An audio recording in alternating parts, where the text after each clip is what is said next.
Praises of Lord Yama and his followers. Chapter 8.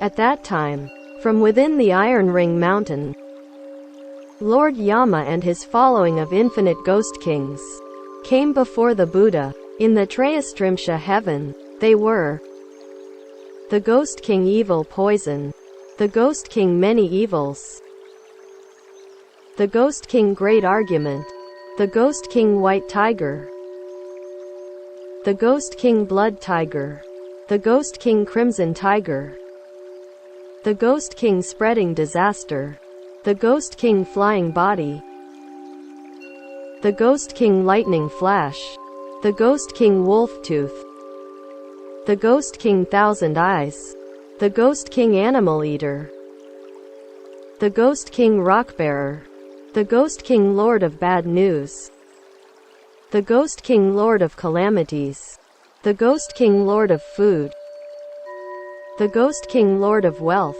the Ghost King Lord of Animals, the Ghost King Lord of Birds, the Ghost King Lord of Beasts, the Ghost King Lord of Sprites, the Ghost King Lord of Birth, the Ghost King Lord of Life, the Ghost King Lord of Sickness, the Ghost King Lord of Danger, the Ghost King Three Eyes, the Ghost King Four Eyes, the Ghost King Five Eyes, the Chai Li Shi King, the Great Chai Li Shi King, the Chai Li Cha King, the Great Chai Li Cha King, the No Cha King, the Great No Cha King, and other such great ghost kings.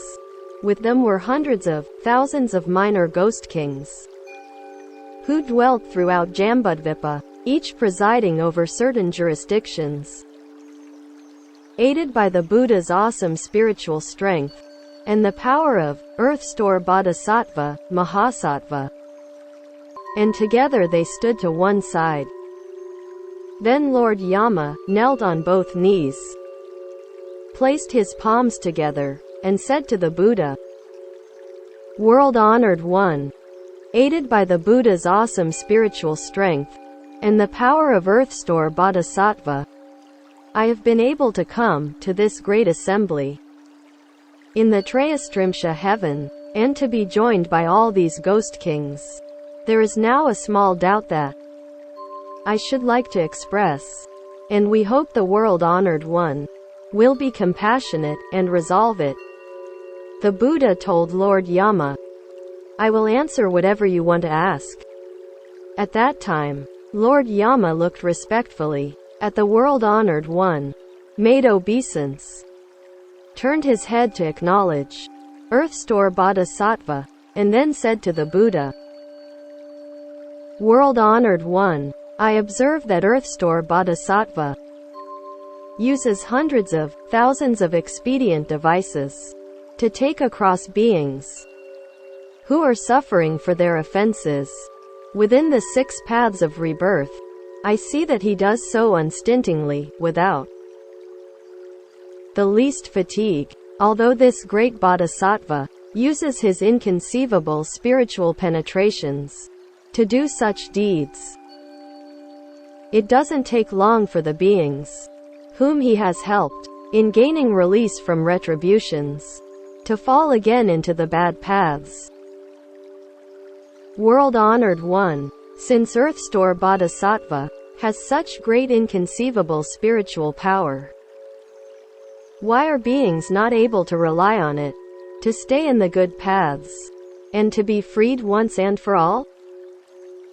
Please, world-honored one, explain that for us." The Buddha told Lord Yama, "The beings of Jambudvipa have stubborn and obstinate natures, difficult to tame, difficult to subdue. This great bodhisattva continually rescues such beings throughout hundreds of thousands of eons, and causes them to obtain liberation quickly. For those beings undergoing retributions, even in the worst destinies, the Bodhisattva applies the strength of expedience to extricate them from their own basic karmic conditions, and led them to understand the events of their past lives. But because beings of Jambudvipa are so bound by their own heavy bad habits, they keep revolving in and out of the various paths over and over, as this bodhisattva labors throughout many long eons to entirely effect their rescue and release. They are like people who became confused and lost from home, and mistakenly entered a dangerous path. On that treacherous path were many yakshas, tigers, wolves, lions, serpents, and vipers. Those confused people were sure to be poisoned very quickly on that dangerous path. But then, they encountered a well-informed mentor skilled in avoiding the poisons, including the toxins of the yakshas and others. The mentor began to guide the travelers off that dangerous path, and told them, "Beware, everyone. What business brought you onto this road? What kinds of special skills do you have to avoid all that poison?" Hearing that, the confused travelers realized they were on a dangerous path, and turned back, attempting to escape. The kind mentor then told them to join hands, led them off the dangerous path, and helped them avoid the lethal poisons. When they reached a safe path, the travelers became happy and at peace. Their mentor then said to them, "Take care, confused ones, never to go back into that path again. Once on it, it is hard to get off. It can destroy a person's very nature and life." The travelers who had been confused expressed their deep gratitude, and as they were about to part, the mentor said to them, "If you see any other travelers, whether you know them personally or not, be they men or women, tell them that the poisons and evils on that path could harm their very natures and lives. Do not allow them to unwittingly bring about their own deaths." In the same way, Earth-store Bodhisattva, replete with great compassion, rescues beings who are suffering for their offenses, and enables them to be born among humans and gods, where they enjoy wonderful bliss. Once those offenders obtain release from the suffering they experienced in the paths where their karma took them, they should never go down those roads again. They are like the lost people who mistakenly took a dangerous path and were led to escape it by a kind mentor. They now know to never take that road again. Moreover, they exhort others not to enter that road by saying, "We took that road ourselves when we got confused, but we escaped, and now we know better than to ever enter that road again. If we were to set foot on it again, we would get confused and be unable to recognize it as the dangerous path we descended into before. That being the case, we might lose our lives." The same holds true for falling into the bad destinies. Due to the powerful expedient devices of Earth-store Bodhisattva, beings can be freed and can gain rebirth as humans or gods. If they were to then turn around and enter into the bad destinies again, then those with heavy karmic bonds might remain in the hells forever, with no chance of escape. At that time, the Ghost King Evil Poison placed his palms together respectfully, addressed the Buddha, and said, "World-honored one, each of us countless ghost kings of Jambudvipa bestows benefit or inflicts harm on beings differently. But our karmic retributions are such that we and our followers roam in the world, doing much evil and little good. When we pass a household, a city, a town, a garden, a cottage, or a hut, where there are men or women who have cultivated as little as a hair's worth of good deeds, who have hung but one banner or one canopy, who have used a little incense or a few flowers as offerings to images of Buddhas or Bodhisattvas, or who have recited the sacred sutras,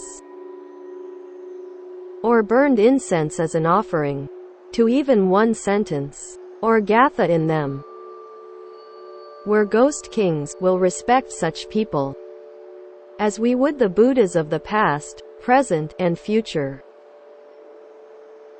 We will instruct the smaller ghosts, each of whom has great power, as well as the earth spirits, to protect such people. Bad situations, accidents, severe or unexpected illnesses, and all other unwelcome events will not even come near their residences or other places they may be, much less enter the door. The Buddha praised the ghost kings. Excellent. Excellent. That all of you ghost kings join Lord Yama in protecting good men and women in that way. I shall tell Lord Brahma and Lord Shakra to see that you are protected as well. When that was said, a ghost king in the assembly named Lord of Life said to the Buddha, World-honored one, my karmic conditions are such that I have jurisdiction over the lifespans of people in Jambudvipa, governing both the time of their births and their deaths. My fundamental vows are based on a great desire to benefit them. But people themselves do not understand my intent and go through birth and death in misery. Why is that? When women in Jambudvipa have just born children, be they boys or girls, or when they are just about to give birth, good deeds should be done to increase the benefits of the household, thus causing the local earth spirits to be immeasurably pleased. The spirits will then protect the mother and child, so that they experience peace and happiness, and will bring benefit to the entire family. After the birth, all killing and injuring for the purpose of offering fresh meat to the mother should be carefully avoided, as should family gatherings that involve consumption of alcohol, eating of meat, singing, and playing musical instruments. All those things can keep the mother and child from being peaceful and happy. Why is that? At the difficult time of birth, uncountable evil ghosts, including mountain sprites, goblins, and spirit beings, desire to eat the strong-smelling blood. I quickly order the local earth spirits of that household to protect the mother and child, allowing them to be peaceful and happy, and to receive other benefits. When people in such households witness those benefits, they should do meritorious deeds to express their gratitude to the earth spirits. If instead, they harm and kill, and have large family gatherings involving feasting and entertainment, then the retributions that result from such offenses will be borne by they themselves, and will bring harm to the mother and child as well. Moreover, when people of Jambudvipa are on the verge of death, I wish to keep them from falling into the evil paths, regardless of whether they have done good or evil. But how much is this power of mine to help them increased when they have personally cultivated good roots? When those who practice good in Jambudvipa are about to die, hundreds of thousands of ghosts and spirits from the bad paths transform themselves and appear as the parents or other relatives in an attempt to lead such people to fall into the evil paths. How much more is that the case for those who have done evil deeds? World-honored one, when men or women in Jambudvipa are on the verge of death, their consciousnesses become confused and dark. They are unable to discriminate between good and evil, and their eyes and ears are unable to see or hear. That is why relatives of those deceased should make generous offerings, recite the sacred sutras, and recite the names of Buddhas and Bodhisattvas. Such good conditions can cause the deceased to leave the evil paths, and all the demons, ghosts, and spirits will withdraw and disperse. World-honored one, if at the time of death beings of any kind have an opportunity to hear the name of one Buddha or Bodhisattva, or to hear a sentence or gatha of a Mahayana sutra, I observe that such beings can quickly be freed from the pull of their accumulated minor bad deeds that would otherwise send them to the bad paths. This includes crimes involving killing that warrant fivefold uninterrupted retribution. The Buddha told the Ghost King, Lord of Life, because of your great compassion, you are able to make such great vows and protect all beings in the midst of life and death. When men or women in the future undergo birth and death, do not withdraw from your vow, but cause them all to be liberated and to attain eternal peace. The Ghost King told the Buddha, please do not be concerned. Until the end of my life, I shall in every thought protect beings of Jambudvipa, both at the time of birth and at the time of death, so that they all gain tranquility. I only wish that, at the time of birth and of death, they will believe what I say, so that they all can be liberated and gain many benefits. At that time, the Buddha told Earthstore Bodhisattva, this great Ghost King, Lord of Life,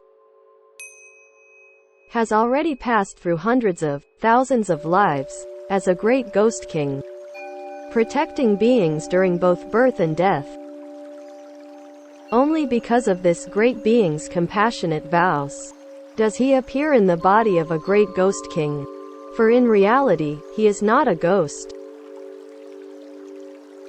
After 170 eons have passed, he will become a Buddha named No Appearance Thus Come One. His eon will be called Happiness, and his world will be named Pure Dwelling. That Buddha's lifespan will be incalculable eons. Earthstore. The circumstances surrounding this great Ghost King are thus. They are inconceivable, and the people and gods whom he takes across are countless.